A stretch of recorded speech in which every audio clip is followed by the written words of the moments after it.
500 సంవత్సరాల క్రితం స్టార్ట్ అయిన వివాదం ఈరోజు ఇక మరి 55 నిమిషాల ప్రాంతంలో ప్రాణ ప్రతిష్ఠ జరగబోతోంది. అంటే మెజారిటీ ఆఫ్ ఇండియన్స్ ఒక డ్రీమ్ ఈరోజు నెరవేరబోతోంది. ఇక దీనిపై చర్చించడానికి మనతో పాటు జూమ్లో యాడ్ అవుతున్నారు విశ్లేషకులు జంధ్యాల శరత్ బాబు గారు. నమస్కారం అండి. నమస్తే అండి. అలాగే కప్పర ప్రసాద్ గారు విశ్లేషకులు. నమస్కారం అండి. నమస్తే అండి. శరత్ బాబు గారు, మీరు చెప్పండి. అంటే ఈరోజు రాముడికి సంబంధించి మనం అత్యంత తెలుసుకోవాల్సిన విషయాలు ఏంటి? ఈ వివాదాలు ఇవన్నీ పక్కన పెట్టేస్తే ఇండియా వ్యాప్తంగా కూడా రాముడు అంటే ఇంతమంది భక్తులు ఆయనకున్నారు. అసలు రాముడి గురించి, రాముడి ప్రత్యేకత గురించి ఒకసారి చెప్పండి సార్. అంటే భారతదేశం అనే కాదండి, అలాగే ఉత్తరప్రదేశ్లోని అయోధ్యనే కాదు, మొత్తం ప్రపంచ దేశాల్లో సమస్తం సకల లోకం కూడా ఇవాళ మన భారత్ వైపు చూస్తుంది. ప్రత్యేకించి అయోధ్య రామ మందిరంలో రామ్లల్లా బాలరాముడి ప్రాణ ప్రతిష్ఠ ఉత్సవం కోసం ఉత్సాహంగా కొన్ని కోట్ల మంది ప్రజలు ఎదురు చూస్తూ ఉన్నారు, అటు ప్రత్యక్షంగా ఇటు పరోక్షంగా. రాముల వారి గురించి అనుకున్నప్పుడు అసలు వివాదం ఉండాల్సిన అవసరం లేనే లేదు. ఎందుకంటే రాముడు ఒక ఆదర్శ పురుషుడు, ఒక స్ఫూర్తిదాయకమైన వ్యక్తి. ఆయన జీవితకాలంలో ఎవరు ఎలా ఎప్పుడు ఎలా వ్యవహరించాలి, ఎవరు ఏ విధంగా ఉండాలి, ఎవరితో ఏ రకంగా వ్యవహరించాలి ప్రవర్తించాలి అని మనకి చూపించిన ఒక ఆదర్శ పురుషుడు రామచంద్రుడు. ఆయన ఒక ఉత్తమ సంతానంగా, ఉత్తమ భర్తగా, ఉత్తమ సోదరుడిగా, ఉత్తముడైన పరిపాలకుడిగా, అంతకు మించి దుష్ట శిక్షణ శిష్యరక్షణ చేసిన ఒక ఆదర్శమూర్తిగా ప్రపంచం మొత్తానికి తెలుసండి. ఈవేళ అయోధ్యలో ఉన్నది కేవలం మన భారతదేశంలోని రాష్ట్రాలు మాత్రమే కాదు, ప్రపంచంలోని అనేక దేశాల, వందలాది దేశాల ప్రముఖులు ప్రతినిధులు అక్కడ వేంచేసి ఉన్నారు. మరి కొన్ని నిమిషాల్లోనే ప్రాణ ప్రతిష్ఠ కార్యక్రమం ప్రారంభం కాబోతోంది. రాముల వారి గొప్పదనం గురించి ప్రపంచం మొత్తానికి తెలుసండి. కానీ ఆయన ఒక ఆదర్శమూర్తిగా స్ఫూర్తిదాయకంగా ఎలా ఉన్నారు, ఆయన మూర్తిని ప్రాణప్రతిష్ఠ చేయడం వల్ల కలిగే స్ఫూర్తి మనకి ఏంటన్నది మనందరం అనుభవంలోకి తెచ్చుకుంటున్నాం. మీరు చెప్పినట్టుగా ఈరోజు మనందరం చాలా అదృష్టవంతులం అండి. ఎందుకంటే ఈ కాలంలో ఈ రోజున మనం ఉండి ఈ ఉత్సవాన్ని మనం చూడగలగటం అనేది, అటు సమాచార ప్రసార మాధ్యమాల్లో చూడటం అనేది ఒక అదృష్టము. దీనికి కారణం ఒకటేనండి, రాముల వారిది ఆదర్శ చరిత్ర, ఆయన ఆదర్శ వ్యక్తి. అందుకనే రైట్. కప్పర ప్రసాద్ గారు, మీరు చెప్పండి. అంటే పూర్తి మీ విశ్లేషణ ఒకసారి అందిస్తారా ప్రేక్షకుల కోసం? నమస్కారం అండి. జై శ్రీరామ్. దేశంలోనే కాదు ప్రపంచంలో ఉన్న సనాతన ధర్మ ఆచరణీయులందరికీ కూడా ఈరోజు శుభదినం, శుభ పరిణామం. భారతదేశంలో గత 10 సంవత్సరాలుగా రామదూతగా వచ్చినటువంటి నరేంద్ర మోదీ గారు ఈ దేశంలో అత్యున్నతమైన పాలనను అందిస్తున్నటువంటి సందర్భంలో గత 500 సంవత్సరాల క్రితం రాముడి గుడి అక్కడ కూల్చివేయబడింది.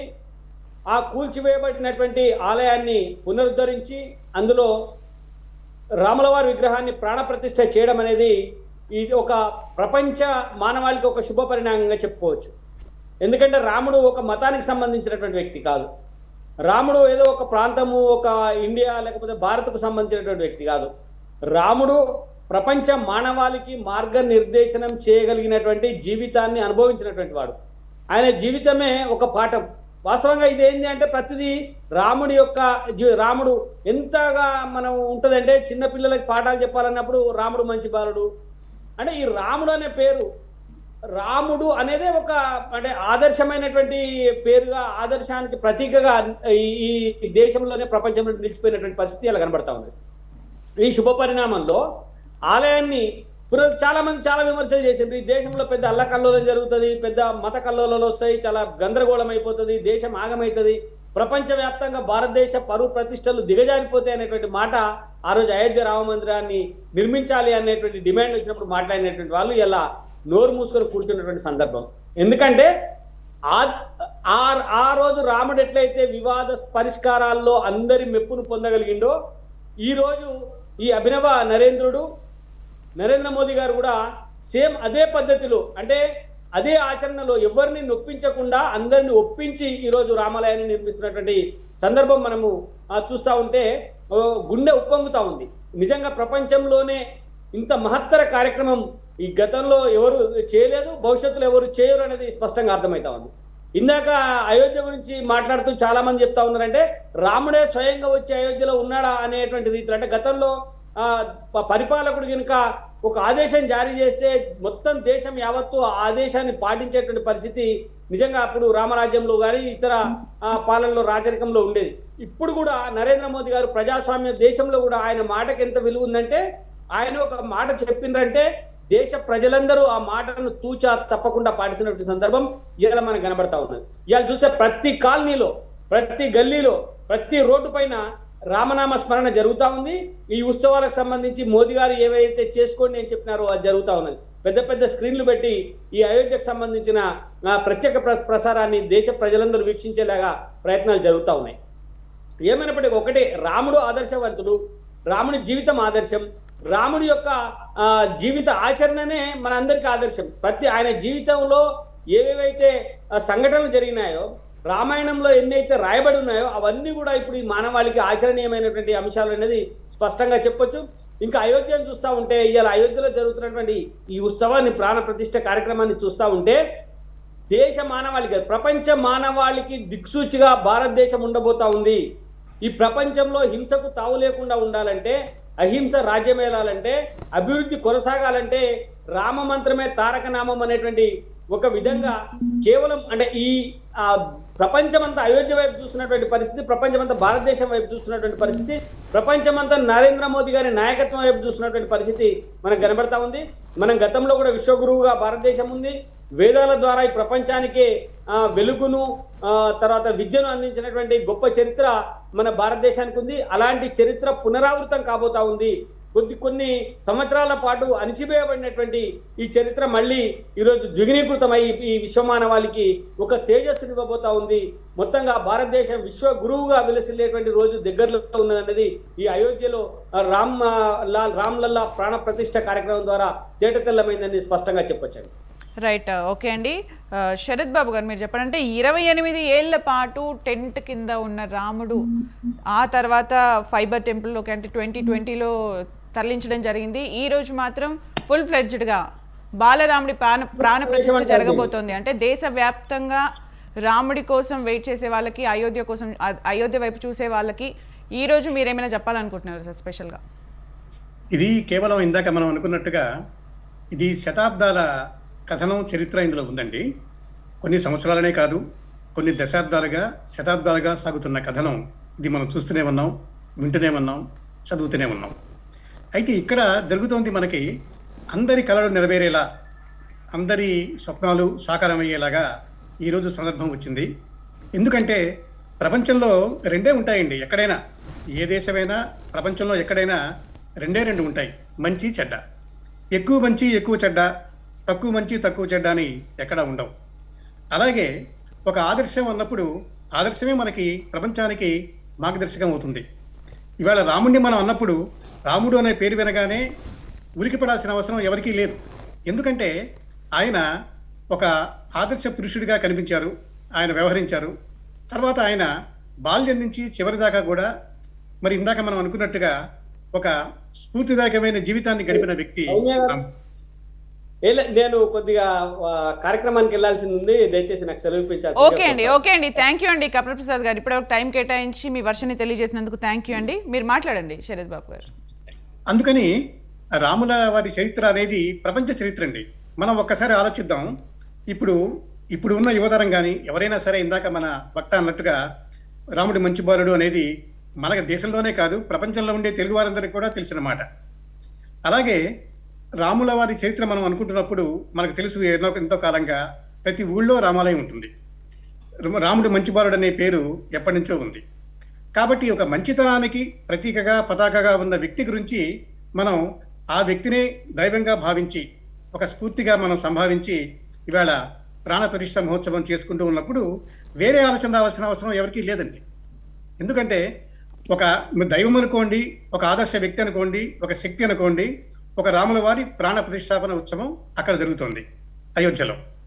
మనం మాత్రమే కాదండి, మన దేశంలోని అనేక రాష్ట్రాల నుంచి, ప్రపంచంలోని అనేక దేశాల నుంచి సుప్రసిద్ధులు, ప్రముఖులు అందరూ కూడా, కవులు, కళాకారులు, శాస్త్రవేత్తలు సాంకేతిక నిపుణులు, పరిపాలనా అధినేతలు, అనేక మంది అత్యున్నత శ్రేణి అధికారులు అందరూ అక్కడికి వచ్చారు అంటే అందరి మదిలో ఉన్నది రాముడేనండి. ఈవేళ ఇన్ని కోట్ల మంది, కోటాను కోట్ల మంది పూజిస్తున్న ఈ సందర్భంలో ఎక్కడైనా అక్కడక్కడ చిన్న చిన్న నినాదాలు వినిపిస్తే వారికే, అటువంటి వారికే ఎక్కువ ఆలోచన ఉంటుందండి రాముల వారి మీద. కాబట్టి రాముడు అందరివాడు, రామాలయం అందరిది, అయోధ్య ప్రపంచం మొత్తానికి సంబంధించింది. కాబట్టి మన భారతదేశంలో అయోధ్యలో జరుగుతున్న, ఈ తీరాన జరుగుతున్న కార్యక్రమం మన అందరి కార్యక్రమం. ఊరూరా ఇంటింట వేడుకగా వాడుకగా సాగుతున్న ఒక మహా ఉత్సాహం. ఇందులో అందరి భాగస్వామ్యం ఉందండి, అందరికీ సంబంధం ఉంది. ఇది ప్రతి ఇంటిలో జరగబోనున్న ఒక కార్యక్రమంగా మనం భావించాలి. ఎస్, మనతో పాటు ఆధ్యాత్మికవేత్త భాస్కర్ యోగి గారు జూమ్లో అడుగుతున్నారు. నమస్కారం అండి భాస్కర్ యోగి గారు. నమస్కారం, చెప్పండి. నమస్కారం అండి. విశ్లేషకులు చెప్తున్నట్టుగా రాముడి పేరు అంటే ప్రతి దగ్గర వినపడుతూనే ఉంటుంది. ఇక్కడ ఒక చిన్న మాట ఏంటంటే రాముడి పేరు వినిపించినంతగా సీత పేరు ఎందుకు వినిపించదండి? రామ శబ్దంలోనే సీత ఉంది. రమ అంటే సీత అని అర్థం. రామాయణం అంటే రామాయణానికి 2 అర్థాలు ఉన్నాయి. రాముని యొక్క యానం రామాయణం అని, రామస్య యానం రామాయణం. రమ సీత యొక్క యానం కూడా రామాయణం. అసలు మొత్తం రామాయణం అంతా ఎవరి కోసం జరిగింది, దేనికోసం జరిగింది? మీరు మహాభారతం చూస్తే ఆ 9వ పర్వంలోనూ 10వ పర్వంలోనూ యుద్ధం అయిపోతుంది. దాని తర్వాత మళ్ళా 9 పర్వాలు మిగిలి ఉంటాయి మహాభారతం. యుద్ధం ముగిసిన తర్వాత కూడా 9 పర్వాలు ఉంటాయి. మీకు రామాయణం చూస్తే 6వ కాండ యుద్ధకాండ.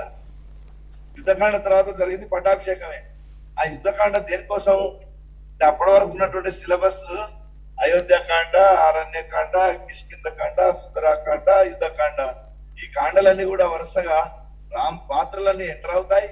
ఆ ఎంటర్ అయినటువంటి పాత్రల్లో కథాగమనంలో అరణ్యకాండలో కదా సీతాదేవి కిడ్నాప్ చేశాడు రావణాసురుడు. దానికోసం కదా మొత్తం జరిగిందంట మళ్ళీ మిగతా 3 కాండలు. కాబట్టి రామాయణం సీతకు సంబంధించినటువంటిది. సీత యొక్క ప్రేమ, సీత యొక్క గొప్పతనం, సీతాదేవి యొక్క చరిత్ర రామాయణంలో అనువనువున కనిపిస్తుంది. అలాంటి ఒక అద్భుతమైనటువంటి కావ్యము వాల్మీకి మహర్షి మనకు అందించాడు. ఎస్ భాస్కర్ యోగి గారు, అంటే రాముడి పేరు పెట్టడానికి అందరు ఇష్టపడుతూ ఉంటారు, రామ పేరు వినపడుతూనే ఉంటుంది. కానీ ఈ జనరేషన్లో సీత అనే పేరు చాలా తక్కువగా వినిపిస్తుంది. ఎందుకు సార్? శరత్ బాబు గారు మీరు చెప్పండి. రామాయణం అంటేనే సీతాయణం అండి. ఇందాక వారు చెప్పినట్టుగా భాస్కర్ యోగి గారు అన్నట్టుగా ఆ రమ అనే పేరులోనే సీత అనే పేరు ఉన్నదనేది మనకు నిర్వివాదమైన అంశం.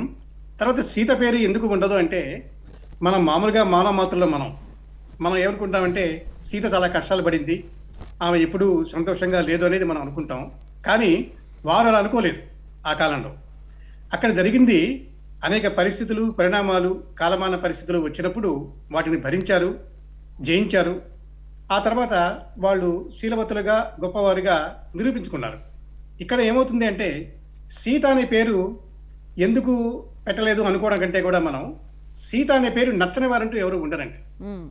ఎందుకంటే రామ అనగానే సీతారామ, శివుడు పార్వతిలాగా మనకు వెంటనే స్ఫురించే పేరు రామ అంటే సీత గుర్తుకొస్తారు.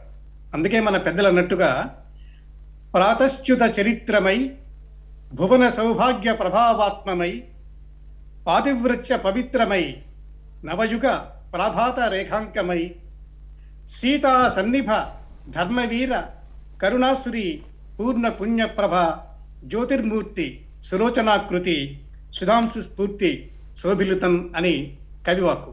అంటే ఇక్కడ అర్థం సీతనే రాముడిగా భావించి, రాముడినే సీతగా భావించిన చరిత్రం అది. వారు ఆదర్శ దంపతులు, సీతారాములు మూల దంపతులు. వారిని స్మరించని ప్రాంతం అంటూ ప్రపంచంలో ఎక్కడా లేదు. ఏ దేశంలోనైనా, ఏ ప్రాంతంలోనైనా, మారుమూలనైనా సీతారాముల్ని స్ఫురించని ప్రాంతం అంటూ మనకు ఎక్కడా కనిపించదు. కాబట్టి సందేహమే లేదండి, రామాయణం అంటే సీతాయణం, సీతాయణం అంటే రామాయణం, రెండు ఒకటేనండి. ఎస్, అంటే ఎప్పుడు రాముడితో ఉన్న సీత గురించి చెప్పారు. అలాగే ఈ జనరేషన్లో బ్రదర్స్ రిలేషన్షిప్ ఎలా ఉంది, అసలు లక్ష్మణుడి గురించి ఈరోజు మనం మాట్లాడుకోవాల్సిన అవసరం ఎంతైనా ఉంది, ఒకసారి చెప్తారా సార్? అవునండి, లక్ష్మణుడు మాత్రమే కాదండి, భరత శత్రుఘ్నులు కూడా. ఎస్. అక్కడ మనకి సోదర భావం అన్నప్పుడు మనకి రాముడిని మనం ఏమనుకుంటామంటే పెద్ద కుమారుడిగా, పెద్ద సోదరుడిగా అన్ని బాధ్యతలు వహించాడు అనేది మనం చెప్పుకుంటాం. కానీ రాముణ్ణి అనుసరించాడు లక్ష్మణుడు, రాజ్యం వద్దన్నాడు భరతుడు, తోడు నీడగా నిలిచాడు శత్రుఘ్నుడు. అందుకని ఇక్కడ సోదర బంధం అనేది మనం అనుకున్నట్టుగా ఆ రామలక్ష్మణుడు అంటాం మనం వెంటనే, అంటే సోదర బంధానికి ప్రతీక. అలాగే రాముడు భరతుడు, అంతటి భరతుడు కూడా నాకు ఈ సామ్రాజ్యం వద్దు, నాకు ఏమీ అక్కర్లేదు అన్నగా, నువ్వు ఉండటమే నాకు మంచిది అని రాముడి పాదుకలను తీసుకువెళ్ళి సింహాసనం మీద పెట్టిన వ్యక్తి భరతుడు. శత్రుఘ్నుడు అనుసరించినవాడు. లక్ష్మణుడు అయితే రాముడి వెంటనే ఉండి వనవాసానికి తను కూడా వెళ్ళి అనేక విధాలుగా కాపాడినవాడు, ఉన్నవాడు లక్ష్మణుడు. మొదటి నుంచి చిట్టు చివరి దాకా రామలక్ష్మణ బంధం అనేది మనకి కొనసాగుతూనే కనిపిస్తుంది. కాబట్టి అన్నదమ్ములు అంటే రామ లక్ష్మణ భరత శత్రుఘ్నులు, ఆదర్శ దంపతులు అంటే సీతారాములు. ఇది ప్రపంచం మొత్తం అనుకున్న, ఆచరించిన, భావిస్తున్న ఒక నిత్య సత్యం అండి.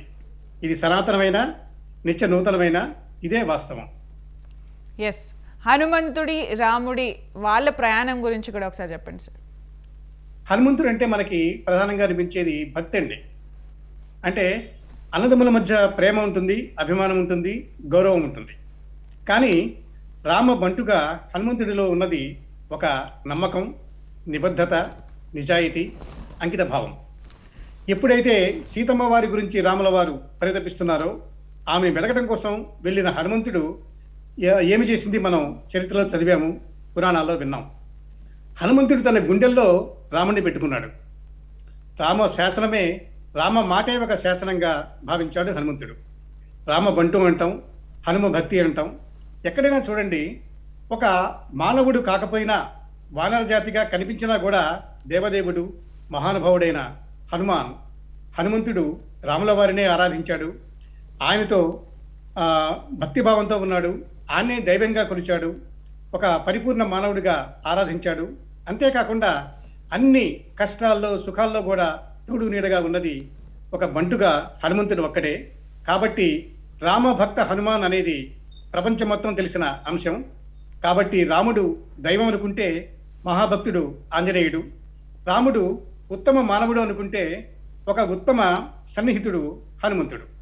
కాబట్టి ఆ విధంగా చూసినా కూడా రామ హనుమానుల మైత్రి, అనుబంధం, అభిమానం అనేది జగద్గీతం అండి. అది చరిత్రాత్మకం, అది మొత్తం లోకాలకే ఆదర్శప్రాయం. ఎస్. భాస్కర్ యోగి గారు, మీరు చెప్పండి, అంటే బాలరాముడి ప్రాణ ప్రతిష్ఠ ఎందుకు, అంటే ప్రాణ ప్రతిష్ఠ అంటే ఏంటి, బాలరాముడు ఎందుకు, ఒకసారి చెప్పండి సార్. అంటే విగ్రహాలను మనం చెక్కేటప్పుడు దాన్ని అనేక కొండల్లోంచి రాళ్ళు ఎట్లా తెస్తాము, శిల్పశాస్త్రం, దానికి ఆగమ శాస్త్రం ఉంది కాబట్టి తెచ్చినప్పుడు దాన్ని అనేక విధాలుగా తాడన జరుగుతుంది, దానిపైన కొట్టడం అనేది జరుగుతుంది. దానికోసం అని చెప్పేసి ఏం చేస్తారంటే ఈ ఆగమోక్తమైనటువంటి ప్రక్రియలు కొన్ని ఉన్నాయి మనకు. అంటే జలాదివాసము, ధాన్యాదివాసము, పుష్పాదివాసము ఇలాంటివన్నీ చేసి ఆ విగ్రహానికి సంస్కారం చేస్తారు. మొట్టమొదట సంస్కారం చేసి మన యొక్క ధర్మంలో ఈ ప్రతిష్టలన్నీ ఎలా జరుగుతాయంటే యంత్రము, మంత్రము, తంత్రం. ఒక విగ్రహం ఉంటే ఆ విగ్రహంలో దేవతాశక్తి రావాలంటే దానికి సంబంధించినటువంటి బీజ సంయుక్తమైనటువంటి చక్రం రావాలి, యంత్రం రావాలి. ఆ యంత్రం ఎప్పుడైతే ఆ యంత్రాలలో ఉండేటటువంటి బీజాలకు ప్రాణ ప్రతిష్ఠ చేసి ఆవాహన చేసి ఆయా దేవతా స్వరూపాన్ని ఆ బీజాల్లోకి ఆవాహన చేసి తద్వారా విగ్రహంలోకి దాని పేరే ప్రాణ ప్రతిష్ఠ అని పేరు. అంటే ఇప్పటి వరకు ఉన్నటువంటిది రాయి, ఇప్పుడు దాంట్లోకి రాముడు ప్రవేశిస్తాడు, రాయిలోకి రాముడు ప్రవేశిస్తాడు. ఉదాహరణకు 5,000 సంవత్సరాల క్రితం 500 సంవత్సరాల క్రితం దేవాలయాన్ని కూల్చినప్పుడు మరి విగ్రహం ధ్వంసమైంది కదా అప్పుడు ఉన్నటువంటిది. అక్కడ ఏం చెప్తారంటే పండితులు, ఆ విగ్రహం నుంచి వచ్చినటువంటి శక్తి ఏదైతే ఉందో ఆ శక్తి సరయూ నదిలో హనుమాన్ గడి అని ఒక దేవాలయం ఉంది, అదే అయోధ్యలో. ఈ 2 కేంద్రాల రాముని యొక్క శక్తి అక్కడ నిక్షిప్తమైందట, రాముని యొక్క జీవం. అట్లాంటి జీవాన్ని ఇప్పుడు మళ్ళీ తిరిగి ఆ విగ్రహంలోకి ప్రవేశపెట్టేటటువంటి కార్యక్రమం ఈ అభిజిత్ లగ్నంలో ఇప్పుడు అద్భుతంగా జరుగుతూ ఉన్నది. ఆ అది మొదటి విషయం. రెండవది బాలరాముడే ఎందుకు అని చాలా మందికి అనుమానం పెడితే, మన తెలుగునాట చూస్తే మనం సీతారామ లక్ష్మణ భరత సుగ్రీవ ఆంజనేయ అది సమేతంగా అనేటటువంటి ఒకటి ఉంటుంది కదా, విగ్రహాన్ని చూడడం అనేది. మనం భద్రాద్రిలో చూస్తాం, ఇంకా అనేక చోట్ల చూస్తాం. అక్కడ బాలరాముడు ఎందుకోసం అంటే అది రాముని యొక్క జన్మస్థానానికి సంబంధించినటువంటి స్థలం కాబట్టి, అక్కడ జన్మస్థానంలో ఉండాల్సింది బాలరాముడే కాబట్టి ఆ దేవాలయంలో బాలరాముని యొక్క ప్రతిష్ట, రామ్ లల్లా అంటారు తెలుగులో, అయితే మనం బాలరాముడు అంటాం. అక్కడ బాలరాముని యొక్క ప్రతిష్ట జరగబోతుంది. ఆ విగ్రహం చుట్టూ కూడా దశావతారాలు, తర్వాత శంకు చక్రం అంటే విష్ణువుకు సంబంధించినటువంటి ఆయుధాలు, విష్ణువుకు సంబంధించినటువంటి పరివారాలు, తర్వాత స్వస్తికు ఓంకారము, ఈ తర్వాత కుడివైపున హనుమంతుడు, ఎడమవైపున గరుత్మంతుడు, ఇలా అన్ని రకాలైనటువంటి శ్రీరామచంద్రుని యొక్క శ్రీమన్నారాయణుని యొక్క పరివారం అంతా ఆ విగ్రహంలో కొలువు తీర్చారు. కానీ విగ్రహం మాత్రం రామ్లల్లాదే ఉంటుంది. ఆ విగ్రహాన్ని కూడా కృష్ణశిలతో మలిచారు. అంటే మనకు ఏ విగ్రహాన్ని ఎలా చేయాలనడానికి ఆగమ శాస్త్ర సంప్రదాయం చెప్పింది. ఉదాహరణకు విష్ణు సంబంధితమైన విగ్రహాలు చేయాలంటే మనం నేపాల్లోని గండకీ నది శిలల్ని వాడాలా. శివునికి సంబంధించినటువంటి విగ్రహాలను తయారు చేయాలంటే మధ్యప్రదేశ్ లోని బాణలింగాలు, నర్మదా నదిలో ఉండేటటువంటి రాళ్లతో చేసే వాటిని బాణలింగాలు అంటారు. సూర్య సంబంధమైనటువంటి దేవతలు చేయాలంటే కావేరి నదిలో ఉండేటటువంటి స్ఫటికలింగాన్ని వాడాలా. విఘ్నేశ్వరకు సంబంధించినటువంటి విగ్రహాలను మలచాలంటే బీహార్ లో సోనభద్ర డిస్టిక్ లో ఉండేటటువంటి సోనభద్ర నది శిలల్ని వాడాలా. అట్లానే అమ్మవారికి సంబంధించినటువంటి విగ్రహాలు చేయాలి అంటే శ్రీకాళహస్తిలోని సువర్ణముఖి నది తీరంలోని శిలలతో విగ్రహాన్ని తయారు చేయాలి. అందుకే ఇప్పటికి నేపాల్లోని శిలల్నే మనం శాలగ్రామాలుగా కూడా మనం పూజలు చేస్తూ ఉంటాం. కాబట్టి ఈ ప్రాణ ప్రతిష్ఠ అనేటటువంటిది ఈ రోజు నుంచి ఆయన దేవుడిగా కొలువై ఉన్నాడు. భాస్కర్ యోగి గారు అంటే బాలరాముడి ప్రాణ ప్రతిష్ఠ జరిగిన తర్వాత, అంటే ఇప్పుడు కూడా మందిరం పూర్తిగా అవ్వలేదు, తర్వాత అవుతుంది అని చెప్తున్నారు. ఇంకా ఎప్పటికి కూడా అక్కడ బాలరాముడే ఉంటాడా? అనేక దేవాలయాలు ప్రారంభించిన తర్వాత విగ్రహం పెట్టుకున్న తర్వాత కూడా అడిగినటువంటి దేవాలయాలు స్వయంభూలు అయితే అవి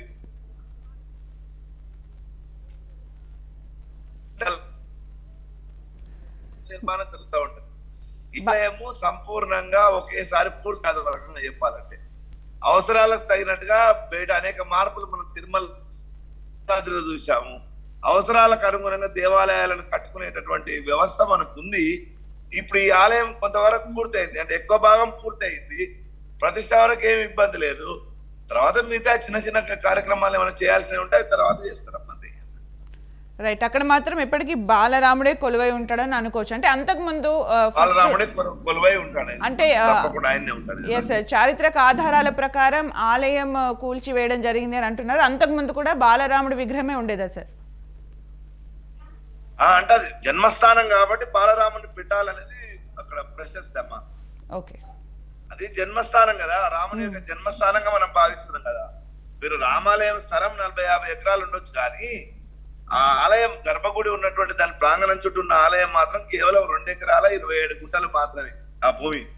అంటే అది పూర్వం నుంచి కూడా అక్కడ రాములల్లా విరాజితంగా ఉన్నటువంటి స్థలం కాబట్టి దాన్ని కాపాడాలనే ఉద్దేశంతో మన వాళ్ళు ఆ విధంగా చేశారు. ఎట్ ద సేమ్ టైం అంటే భాస్కర్ యోగి గారు, అంటే రాముడి బాల్యానికి సంబంధించింది అయోధ్య కాబట్టి అక్కడ బాలరాముడి విగ్రహాన్ని ప్రతిష్ఠించడం జరుగుతుంది. అలాగే రాముడికి సంబంధించి అయోధ్యతో పాటు ఇంకా అలా ప్రాశస్త్యం పొందిన ప్లేసెస్ ఏమైనా ఉన్నాయా sir?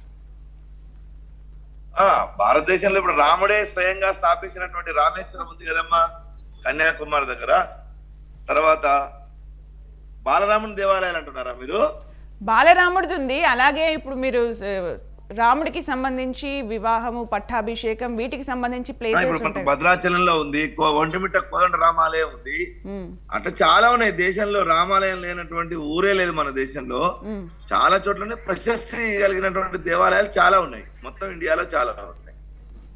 Right, okay, thank you అండి భాస్కర్ యోగి గారు, శరత్ బాబు గారు, మీ టైంని కేటాయించి చాలా చక్కటి విషయాలు తెలియజేసినందుకు థ్యాంక్ యూ సో మచ్ అండి.